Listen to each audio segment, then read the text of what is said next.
말씀을 계속해서 나누고 있습니다. 그래서 우리가 사단의 공격을 보면 여러 가지가 있다고 했습니다. 여러분, 하나님은 살아계시고 천사들 있습니다. 그리고 사단이 있고 귀신이 있습니다. 눈에 보이지 않을 뿐이지 이 영적 세계가 있습니다. 근데 이 사단 마귀가 믿음의 성도를 공격한다고 했습니다. 어떤 공격을 한다고 했습니까? 지난주 같은 경우에는 거짓말로 한다고 그랬습니다. 거짓말로. 사탄도 자신을 광명의 천사로 이렇게 가장한다고 했습니다. 거짓 사도들도 자신을 그리스도의 종으로 가장한다고 했습니다. 그래서 우리가 말씀으로 기준이 돼요. 표적과에서 일어나도 말씀이 기준이라 했습니다. 그리고 그 열매를 보면서, 그리고 마지막으로는 성령의 깨우쳐 주심으로. 이 세 번째 부분은 우리가 좀 잘 분별해야 된다 했습니다. 그래서 거짓에 속아 넘어가서 안 된다 했습니다. 또한 사단의 공격은 유혹으로 옵니다. 사람마다 약한 부분들이 있습니다. 이성에 약한 사람도 있고, 물질에 약한 사람도 있고, 또 명예에 약한 사람도 있고, 여러 가지 약한 부분들이 있습니다. 그러나 거의 모든 사람이 약한 부분은 물질적인 부분입니다. 그래서 지지난주죠, 예수님의 세 번째 시험도 천하 만국을 다 보이면서 내게 엎드려 절해라, 물질에 그리고 천하 만국에 대한 그런 부분입니다. 말씀을 불순종하고 하나님의 그러한 말씀을 어기게 만드는 그런 유혹이었던 것이죠. 그런 시험이 물질을 통하여 성도들에게도 옵니다. 우리의 약한 부분을 통해서 온다는 것이죠. 잘 이겨내야 됩니다. 마지막으로 오늘 나누는 세 번째 사단의 공격이 뭔가 하면은 딸의 환난과 핍박과 박해이다. 이거는 거짓말과 더불어 사단의 주된 공격무기입니다. 그러니까 이거는 물리적인 겁니다. 거짓말은 우리 육체에 해를 가지는 않습니다. 속아 넘어가지 않아야 될 부분이죠. 유혹도 우리 육적인 부분을 부추기면서 이렇게 합니다만은 또 우리에게 직접적인 해를 가는 건 아닙니다. 물론 그 넘어가면 문제가 심각해집니다만은, 그러나 박해의 부분은 다릅니다. 물리적입니다. 이거는 고통이 오는 겁니다. 실질적인 고통입니다. 생명과 죽음이라는 갈림길이 여기에 있게 됩니다. 그래서 이 핍박은 그리고 이 환난과 이러한 박해는 사단이 아주 노골적으로 쓰는 무기입니다. 여러분, 지금은 그런 시대가 아닙니다만은, 나중에 끝에 말씀을 나누겠습니다만은 그런 시대가 예수님 오기 직전에는 있다라고 성경은 말씀을 해주고 있습니다. 여러분, 오늘 서머나 교회에 닥친 일들 한번 보십시오. 서머나 교회, 이제 그 교회 좋은 부분들에 대해서는 다른 시간에 나누도록 하고요. 이 교회에 닥친 환난에 대해서 이야기를 하면 뭐라 말하느냐? 8절, 9절을 보면 이렇게 말합니다. 9절 같이 읽어보겠습니다. 9절 같이 읽겠습니다. 시작. 내가 내 환난과 궁핍을 알거니와 실상은 내가 부요한 자니라. 자칭 유대인이라 하는 자들의 비방도 알거니와 실상은 유대인이 아니요 사탄의 회당이라. 자, 서머나 교회에 일어난 몇 가지 일을 이야기합니다. 첫 번째 뭐라 말합니까? 환난이 있었답니다. 큰 어려움이 있는 것이죠. 그리고 궁핍. 여러분, 환난만 해도 힘든데 그게 궁핍함이라는 그 핍절 안에 문제가 있었습니다. 그리고 또 뭐라 말합니까? 비방도 있었다는 거예요. 세상 사람들이 욕하고 이렇게 나쁘게 말하는 이러한 일들이 일어난 겁니다. 근데 성경은 이것이 누구의 공격이라고 말하느냐? 성경 뭐라 말합니까? 끝에 보면 자칭 유대인이라 하는 자들의 비방 달고니와 실상은 유대인이 아니요 사탄의 회당이라는 겁니다. 뒤에서 이 환난과 그리고 여러 가지 어려움을 겪고 비방하는 일이 일어나고 있는데, 뒤에서 이 일을 일으킨 것은 겉은 물론 유대인들이지만, 사람들이지만 뒤는 사탄이라는 겁니다. 자, 우리가 모든 일들을 이거는 사탄이 한 것이야, 이건 귀신이 한 거야, 이렇게 하면 안 됩니다. 여러분, 예를 들어서 운동을 하지 않아가지고 몸이 뚱뚱해졌다. 아, 이거는 귀신이 내 몸을 뚱뚱하게 한 거야. 물론 그렇게 말도 하지 않겠지만 이상한 거죠. 이거는 자기의 결과인 겁니다. 자연스러운 결과인 겁니다. 그건 영적인 원인이 아닙니다. 몸을 혹사해가지고 몸이 너무 피곤해지고, 그리고 이 혹사로 인해서 몸에 여러 가지 이상이 생겼다. 귀신이 나를 공격한 거야. 아닌 겁니다. 자신의 결과인 것이고 자연적인 결과입니다. 이거는 이런 예를 든 겁니다. 이런 것을 영적인 원인으로, 영적인 공격으로 치부하면 안 됩니다. 이거는 너무 상식적인 것이죠. 그러나 어떤 것들은 영적인 것이 원인인 것이 있습니다. 제가 2차례 들은 이야기입니다. 이야기도 제가 여러분에게 소개도 드렸습니다. 전도돼서 교회로 왔는데 교회만 오면 허리가 아픈 겁니다. 희한한 거예요. 허리가 끊어질 정도로 아프다는 겁니다. 근데 그게 어쨌든 그 문제가 있고요. 또 한 분, 이분 젊은 분이신데 이분도 교회로 오니까 아픈 거예요. 여러분, 오기 전에는 안 아픕니다. 일상에서는 또 안 아픕니다. 교회 오면 아픈 겁니다. 여러분, 이거 어떻게 봐야 될까요? 이건 그냥 자연적인 현상이라기보다도 그 뒤에서 신앙생활을 막는 그런 영적인 공격이 있다는 것을 우리는 알 수 있는 겁니다. 분별해야 되겠죠.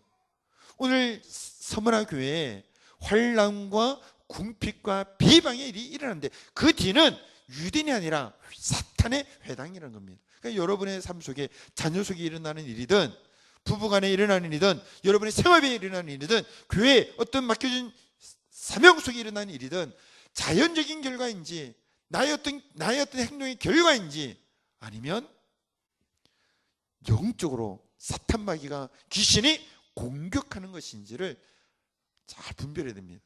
여러분, 정체적인 이야기를 하고 있는데 오늘 본문 10절에서는 무슨 이야기를 하고 있느냐. 10절 우리 다 같이 한번 10절 같이 읽어보도록 하겠습니다. 시작. 너는 장차 받을 고난을 두려워하지 말라. 볼지어다 마귀가 장차 너희 가운데서 몇 사람을 옥에 던져 시험을 받게 하리니 너희가 10일 동안 환난을 받으리라. 내가 죽도록 충성하라. 그럼 내가 생명의 원을 내게 주리라. 자, 여기는 정치적인 사건이 일어났습니다. 여러분, 감옥에 가두고 이런 거는 정치적 사건입니다. 물론 범법자를 이렇게 그 법을 따라서 가두기도 하겠습니다만 이는 기독교인들이 범죄를 저지르지 않았습니다. 그런데 이들을 옥에 가두고 10일 동안에 이렇게 시험받게 하는 일이 일어났습니다. 정치적 사건입니다. 근데 성경은 뭐라 말합니까? 옥에 던져진 이 사건이 뭐라 말하느냐? 마귀가 했다는 거예요. 정치인이 한 거예요. 당시에 권력자가 한 겁니다. 근데 그 주체자가 누구라고 말하는 겁니까? 물론 정치인 했지만, 권력자겠지만 오늘 성경은 마귀가 장차 너희 가운데서 몇 사람을 옥에 던져 시험을 받게 하리라는 겁니다. 옥에 던져진 이 사건이 그냥 단순한 사건이 아니라 사단이 서머나 교회를 무너뜨리기 위한 공격이라는 겁니다. 여러분, 우리가 좀 뒤를 돌아봐야 됩니다. 그냥 눈으로 보면은요 정치적 사건입니다.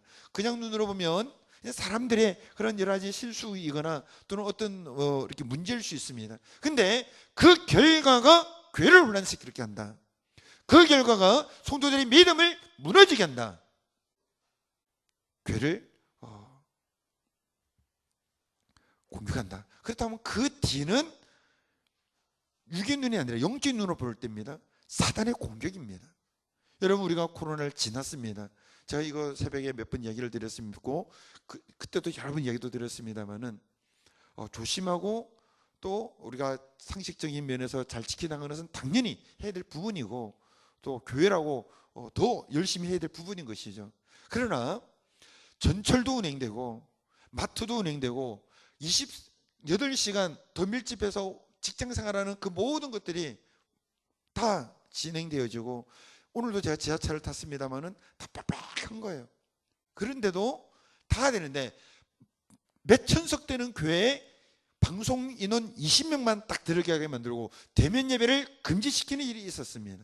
물론 정치인들이 나름대로 정치적인 어떤 그 결정이 있었겠습니다만은 그러나 그 뒤에는 교회를 무너뜨리고자 하는 사단의 공격이라는 것을 알아야 한다는 거예요. 그 정치적인 분들이야 그냥 정치적으로 했겠죠. 그러나 그 뒤에 영적인 세력의 교회를 무너뜨리는 영적 세력이 있다는 겁니다. 알고 분별하고 대적하며 싸워나가야 한다는 겁니다. 여러분, 오늘 여러분의 신앙에 지금 뭔가 걸림돌이 되어서 주님을 더 가까이 나가지 못하게 하고 사명 가운데 서지 못하게 하는 뭔가 걸리게 하는 요소가 있다. 잘 봐야 됩니다. 사단의 공격일 가능성이 굉장히 큽니다. 여러분의 가정 속에 가정이 주님 중심으로 나아가야 되는데 그래서 뭔가 이상하게 자꾸 삐그덕삐그덕거리고 주님 왜 주님으로도 멀어지게 만드는 그런 일들이 일어난다. 사단의 그러한 방해와 공격일 가능성이 큽니다. 맞서 싸워야 되고 물리쳐야 됩니다. 그래서 여러분 기도에 열심히 쓰면서 영적 분별력을 가지고 예수의 이름으로 모든 사단마귀의 이러한 공격을 물리치는 저 여러분 되시기를 바랍니다. 자, 근데 오늘은 이 물리적인 핍박이 일어난 겁니다. 환란이 일어났고 궁핍도 있고 그리고 비방도 있고 그리고 이들을 옥에 가두는 그런 일이 일어났습니다. 어떤 분들은 이런 이야기를 할 수 있습니다. 아니 하나님은 우리를 사랑하시는데 이런 좀 환란과 박해를 좀 면하도록 막아주시면 안 됩니까? 좀 이런 환란과 박해가 오지 않도록 아예 미리 이렇게 선천적으로 미리 선제적으로 이런 일이 일어나지 않게 해주면 안 됩니까? 하나님 전능하신데 왜 그렇게 안 하십니까? 라고 하는 사람이 있습니다. 그리고 이 논리 속에서 본인이 시험에 빠져서 실족하는 경우가 있습니다. 여러분 기억하십시오. 하나님은 우리가 생각하는 그 모든 그 너머에 있습니다. 우리는 이렇게 하고 이렇게 생각하고 하나님 이렇게 해야 돼 이렇게 해야 돼라고 하지만 하나님 우리 이 생각을 넘어가시는 분이십니다. 그래서 따라 고난에는 신비의 영역이 있다. 고난은요 다 설명이 안 되는 게 있습니다. 이 고난 속에 오늘 선문하기 위해서 일어나고 있는 환난과 궁핍과 비방과 그리고 믿음의 성도가 사단에서 옥에 갇혀지는 그런 어려움도 박혀도 동일하게 있는 겁니다. 왜 하나님이 안 막아주시는지, 왜 하나님이 이것을 미연에 이것을 이렇게 차단시켜 주시지 않는지 그 당시는 다 설명이 안 됩니다. 다 몰라요. 이 고난의 신비입니다. 그럼 우리는 기억을 해야 됩니다. 그럼에도 하나님은 살아계십니다. 이건 다 이해를 못해요. 믿고 나가야 됩니다. 지금 하나님 느껴지지 않고 하나님은 응답하지 않으시고 나는 환난과 박해를 받으면서 의인이 악인에 의해서 조롱받고 옥에 갇히고 그리고 교회가 핍박받는 그런 일이 일어나는데 하나님은 멀리 계시고 느껴지지 않습니다. 근데 여러분 그때도요 이 고난의 의미를 다 알지는 못하지만 박해의 의미를 다 알지는 못하지만 그 하나님을 믿어야 됩니다. 신뢰해야 됩니다. 이런 환난에 있어도 하나님은 사랑하십니다. 다 보고 계시고 그리고 하나님의 뜻을 이루어 가십니다. 이것도 여러분 얘기를 드린 것처럼 요셉이 팔리고 옥에 갇히고 억울한 일을 당할 때 하나님은 그 어디에도 보이지 않는 것처럼 느껴졌다고 말씀드렸습니다. 그러나 그 고난의 의미가 지나가고 나니까 왜 그 일이 있었는지가 다 드러나는 겁니다. 하나님의 선하신 목적을 이루십니다. 예수님께서 팔리셨습니다. 예수님께서 채찍질 당하십니다. 예수님께서 아무 죄 없이 말도 안 되는 재판을 받고 십자가에 못 박히셨습니다. 그 장면만 보면 하나님은 어디 계시지? 왜 이 예수님이 이렇게 못 박혀도 내버려 두실지라는 생각이 들지만 하나님은 인류를 구원하는 하나님의 계획을 다 이루신 겁니다. 제가 오늘 세미나를 가서 한 목사님이 이제 그분의 이야기를 들었는데 이분의 따님이 두 분이 계시고 다 시집을 보낸 겁니다. 그리고 아마 손주 손녀들이 있는 겁니다. 그러니까 할아버지인 거예요. 목사님이신데 할아버지십니다. 근데 이분이 매년 1년에 2차례씩 10대 애들을 모아놓고 청소년 집회를 합니다. 여러분 이 10대는요 특수한 애들입니다. 왜 특수한 애들이라고 이해하는지 아시죠? 굉장히 어려운 애들이에요. 그런 우스갯소리도 있지 않습니까? 물론 지금은 김정은이지만 김일성이가 이 중이들이 무서워서 쳐들어오지 않는다고 뭐 우스개 비슷한 이야기가 있죠. 그만큼 어려운 친구들입니다. 근데 그 할아버지 목사님이 1년에 2차례씩 청소년 집회를 하는데 그 아이들이 그 목사님의 말에 귀를 기울이고 설교에 집중해서 듣고 은혜 받고 변화되고 성령 충만하는 일이 일어나더라는 겁니다. 근데 그 목사님이 그냥 평범한 10대를 보내지 않은 겁니다. 3살 때 아버지가 돌아가십니다. 그리고 할아버지 할머니 손에서 커면서 자기 형편이 너무나도 어렵고 애들과 다르니까는 너무나도 20대를 방황하는 그런 10대를 보는 겁니다. 그리고 나중에 이제 예수를 만납니다만은 그런 어려움을 겪다 보니 이 10대 애들에게 그 설교가 들어간다는 거예요. 그때는 왜 아버지가 일찍 돌아가셔야 되는지, 자기의 삶은 다른 아이들과 왜 달라야 되는지 전혀 이해를 못했는데 지나고 나서 보니 그 모든 것들을 하나님 사용하셔서 하나님의 놀라운 뜻을 이루시더라는 겁니다. 여러분, 지금 교회가, 서머나 교회가 박해를 받습니다. 환난과 궁핍과 그리고 비방과 그리고 아무 죄 없는데도 오게 들어갑니다. 교회가 흔들리는 거예요. 의인이 핍박을 받습니다. 저 여러분의 삶에도 사단의 그러한 공격으로 인한 물리적인 그러한 박해 어려움이 있을 수도 있습니다. 그때 하나님 왜 안 막아주십니까? 왜 이거 처음부터 안 제해 주십니까? 라는 게 아니라 이게 일어났다 온다면 그 하나님의 섭리와 경륜을 우리가 다 알지는 못하지만 하나님 그래도 하나님 살아계십니다. 나를 사랑하십니다. 그리고 이 모든 일을 통하여 하나님 영광 받으실 것이고 하나님 선하신 뜻을 이루실 줄 믿습니다 라는 이 믿음으로 여러분 나갈 수 있게 되기를 바랍니다. 시편 121편 6절 7절 낮의 해가 너를 상치 아니하며 밤의 달도 너를 해치 않으며, 그 말씀 지금 당장 이루어지지 않을지라도, 시편 23편 4절 사망의 엄침한 골짜기를 다릴지라도 주의 지팡이가 막대기가 나를 아니하시나이다. 그 말씀 내가 지금 당장 느껴지지 않을지라도 하나님은 사랑하십니다. 원래 이것이 맞고 전체적으로 이런 역사를 해주시고 역사의 어느 시점에서 인생의 어떤 시점에서는 이 핍박과 환난의 때도 있습니다. 그래도 하나님 살아계십니다. 그 믿음을 결코 잊어서는 안 된다는 겁니다. 자, 오늘 서머나 교회에 이런 일이 일어났습니다. 어떻게 합니까? 이겨내야죠. 핍박을 이겨내야 됩니다. 어떻게 이겨내느냐? 성경은 오늘 본문과 함께 여러 가지로 이야기를 해줍니다. 첫 번째로 뭐라고 말씀하고 있는가 하면은, 오늘 본문은 아니지만 환난과 시험과 박해가 오면 오히려 따라해서 기뻐하라. 여러분, 박해를 받는데 기뻐할 수 있습니까? 지난번에 제가 증도에 다녀왔다고 그랬죠. 내년에 적절한 날짜에 1박 2일로 증도로 우리 국내 순교지 여행을 가려고 합니다. 1박 2일로 제가 이미 답사를 다 하고 왔습니다. 너무 어렵습니다. 근데 보세요, 그 전도사님께서 공산군의 손에 의해서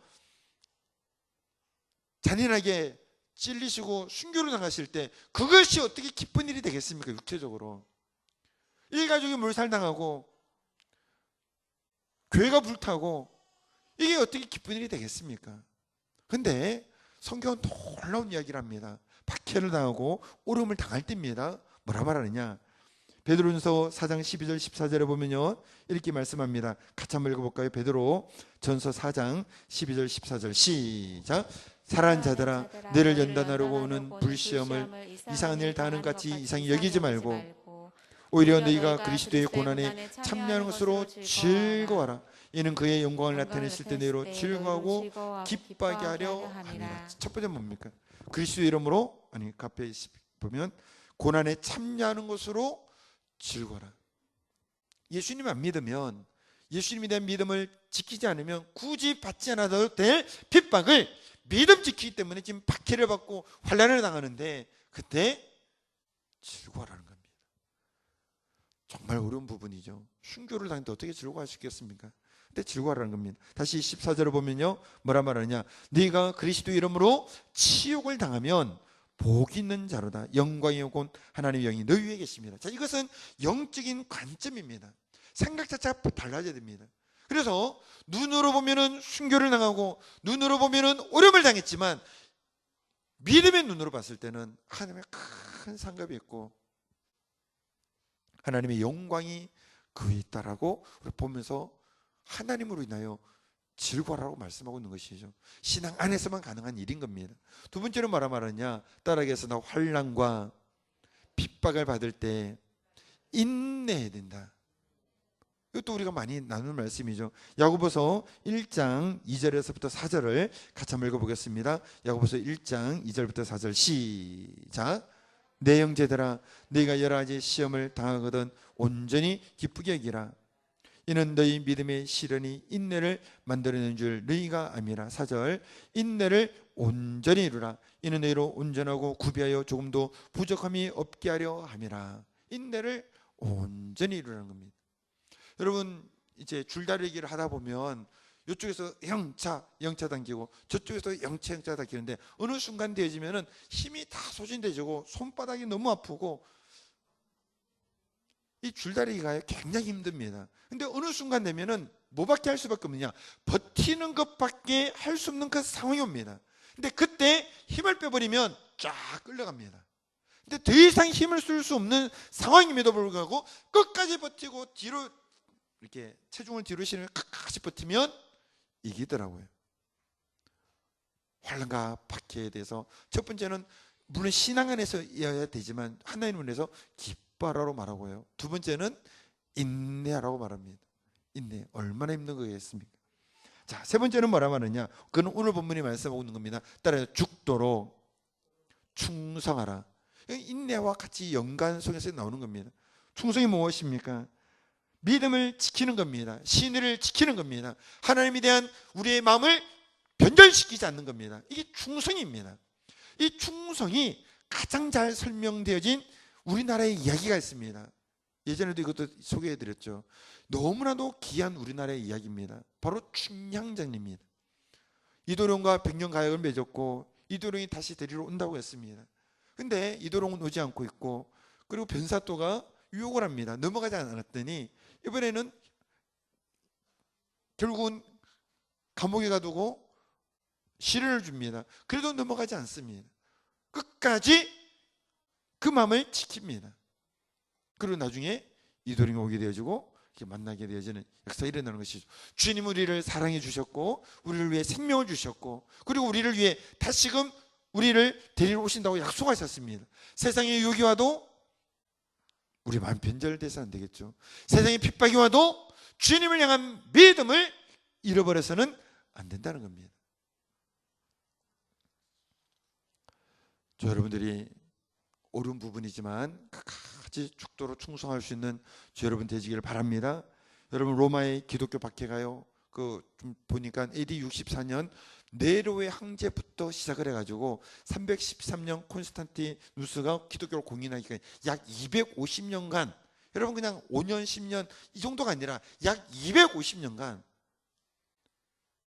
물론 이제 조금 덜한 때도 있었고 더 심한 때도 있었겠죠. 있었다는 겁니다. 기독교인이란 이유만으로 반역자로 규정되고요. 왜냐하면 하나님만을 섬기고 황제 숭배 사상을 거절한 겁니다. 이교도의 신을 제사하는 것을 거절한 겁니다. 그래서 기독교인들이 그들의 눈에는 아주 안이 꼽게 보인 건 눈의 가시처럼 보인 겁니다. 그래서 기독교인만의 이유로 반역자로 여기고 모든 재산을 몰수당했습니다. 기독교인들은요 정부와 군대에서 해고되었고 사회적 권리도 박탈되었고 모든 성지자는 유배되거나 처형되었습니다. 여러분 이런 가운데서 신앙을 지킬 수 있겠습니까? 이건 실제적인 거예요. 박해는 피부적으로 오는 오름입니다. 로마 성도들은 지켰습니다. 죽음에 이르러서도 지켜나간 겁니다. 그리고 나중에 공인이 이루어지게 되는 것이죠. 말씀을 맺고자 합니다.